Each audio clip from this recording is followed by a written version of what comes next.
Y'all, 2024 has been an insane year all around because we have seen so many messy secrets get exposed, especially when it comes to inappropriate behavior, if you know what I mean. And it looks like Brandy was, unfortunately, a victim of that inappropriate behavior because the streets are saying that Brandy was allegedly manipulated and used by none other than Wanya Morris of Boyz II Men. This is not Wanya's first accusation of inappropriate behavior with young women. There are other allegations against him, but it looks like this stuff with Brandy is about to blow his secret wide open because fans are not here for this creepy sort of behavior. Okay, so for those who don't know, Brandy got into the industry at a very young age, and you all know how dangerous it can be for children in the industry. We have heard so many tragic stories like that, but Brandy's story has to be one of the most shocking ones. Brandy grew up in a strict Christian home and her singing talent showed early. She was already singing gospel songs by age 2.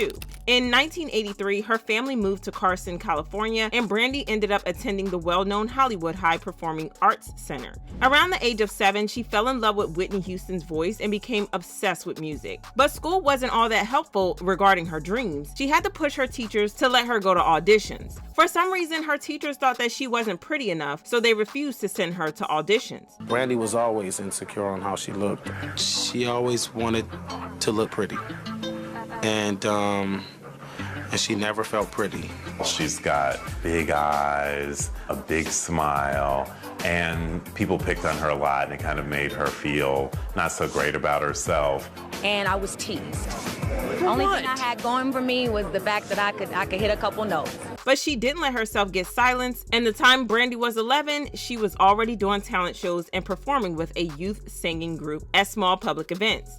Then in 1990, things really started picking up when she signed with Teaspoon Productions, headed by Chris Stokes and Earl Harris, and they helped her put together a demo tape, which helped her launch her career. Fast forward to 1993, Brandy's parents landed her a deal with Atlantic Records. She was only 14 when she signed, and her mom, Sonia, quit her job to manage Brandy full-time, cutting ties with Chris Stokes in the process. Around this time, Brandy dropped out of Hollywood High and switched to private tutoring from 10th grade on. Just a year after signing with Atlantic, her self-titled debut album blew up, selling over 4 million copies and scoring 3 top 10 hits. But as fast as the success came, so did the industry's darker side. Despite achieving in a few years what would take most people a decade, Brandy was going through it behind the scenes. She was by her Moesha co-stars, battled an ED, and eventually had a nervous breakdown that landed her in the hospital. And honey, nobody could blame her because dealing with the pressures of the industry as a young girl is not a piece of cake. But while Brandy was miserable, her mom Sonia Norwood kept pushing her to keep going and keep it pushing. Now, Sonia always said she was just looking out for Brandy's best interest, but the tea tells a different story. Word on the streets is that Sonia was a full-blown stage mom, controlling, overbearing, and toxic, and allegedly ignored Brandy's mental health struggles altogether.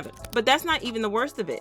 The real shocker is the deep betrayal. Rumor has it that Sonia didn't just ignore Brandy's inappropriate relationship with Wanya Morris from Boyz II Men. She allegedly teamed up with him to take control of Brandy's life and career. The streets are saying that Sonia allegedly pushed her teenage daughter into a relationship with an older man for the sake of her career. That kind of explains why Sonia prioritized Brandy's career over her emotional health even after she had a mental breakdown. So how exactly did Brandy get involved with Wanya Morris? In 1995, she got a gig as the opening act for Boyz II Men, who were the biggest group at the time. But while this was a big break for her, there was a lot of dark things happening behind the scenes. Brandy was only 16 when she went on tour with Boyz II Men, and rumors started swirling that Wanya Morris, who was 22 then, began a relationship with her during that time.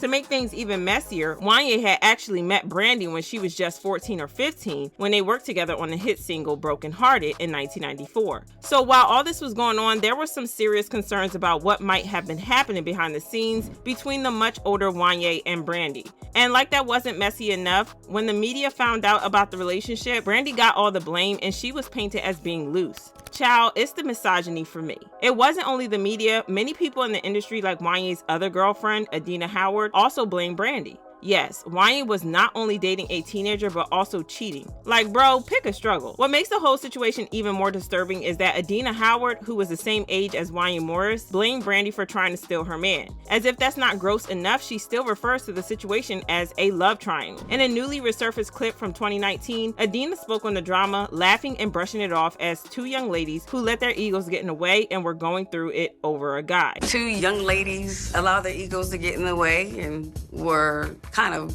going through it about a guy.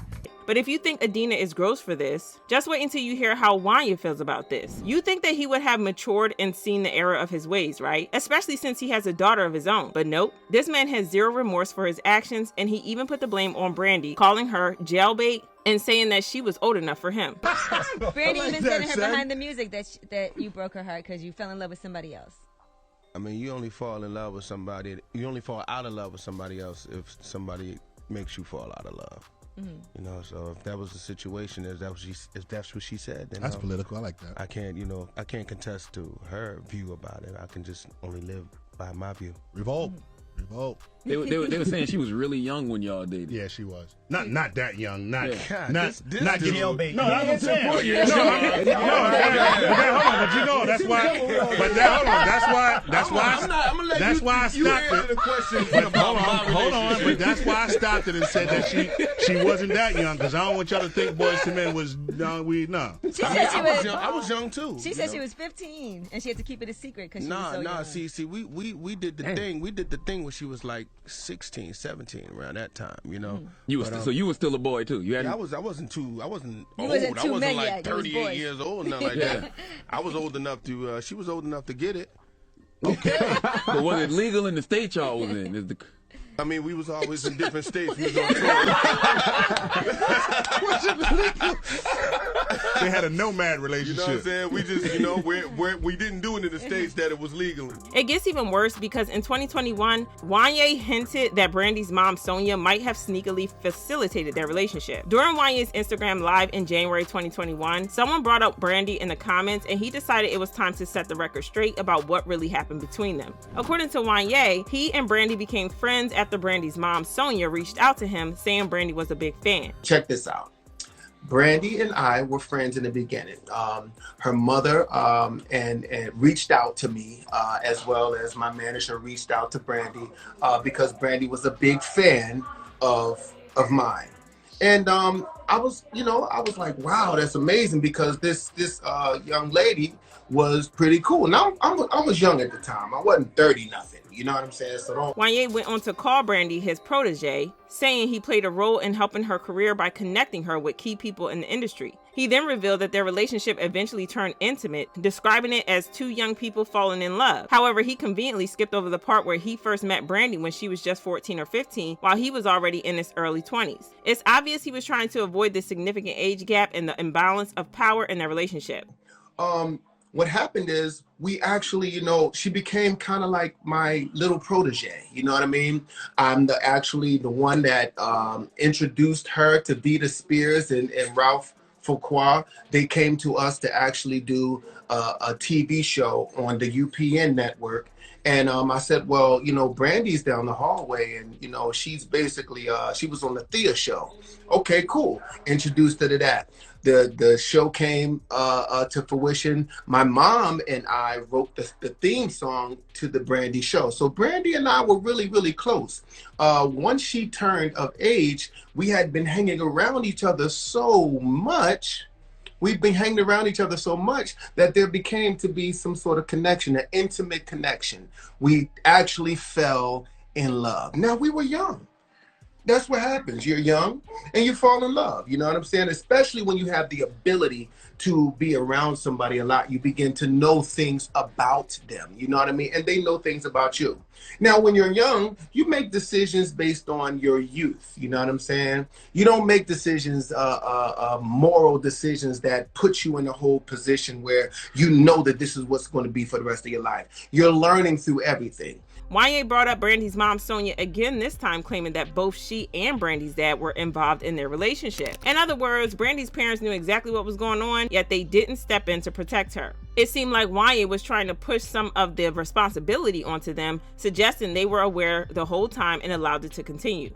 Happy. So whoever is there saying, all kinds of crazy stuff like they know, you know what I mean? Regardless of anything, my age, her mother was definitely, a part of our relationship. Her mother and father was a part of our relationship. They allowed me to guide Brandy and to help her through her career. They understood that we had grown close, and that's what it was. You know what I'm saying? So understand that that you know for a fact, whoever it is on there, that life happens. That's just what it is. So now you have your answer and you have your understanding. If you care to listen, you care to believe it, I don't care. I know the truth, and everybody else does too. Interestingly, Brandy has hinted in the past that Sonya was kind of distant from her and allowed her to be manipulated by an older man who she didn't name at the time. In an interview with Oprah, Brandy said, "I just wanted someone to listen to me, to see me as a human being. It seemed everyone treated me as if I were an item. I was too embarrassed to tell my mom about some of the things I was experiencing because of the good girl image that had been created for me. I couldn't really express myself to anyone. The public thought Brandy would never do this or that, but I was doing those things." Oprah then asks, "What things are you talking about?" And Brandy responded, "When I was 15, I fell in love with someone who was 20. When I tried to talk to my mom about it, she said, 'You're not in love. You don't know what love is.'" Fans are furious over this, and they left comments saying, "Wanya is disgusting. We did the thing. She was old enough to get it. She was a child, clearly not old enough for him to be messing with her. Yes, Sonya absolutely sold her daughter for fortune and fame. She did the same thing with Ray J. She doesn't deserve to be called a mother. Her behavior is not mother-like at all. And we're just finding out about the horrors of our throwback artists' everyday lives more and more today. Sheesh, did any of our 80s and 90s and other decades artists escape unscathed? Poor Brandy." This is a sad situation, but drop your thoughts in the comments, then check out this next video.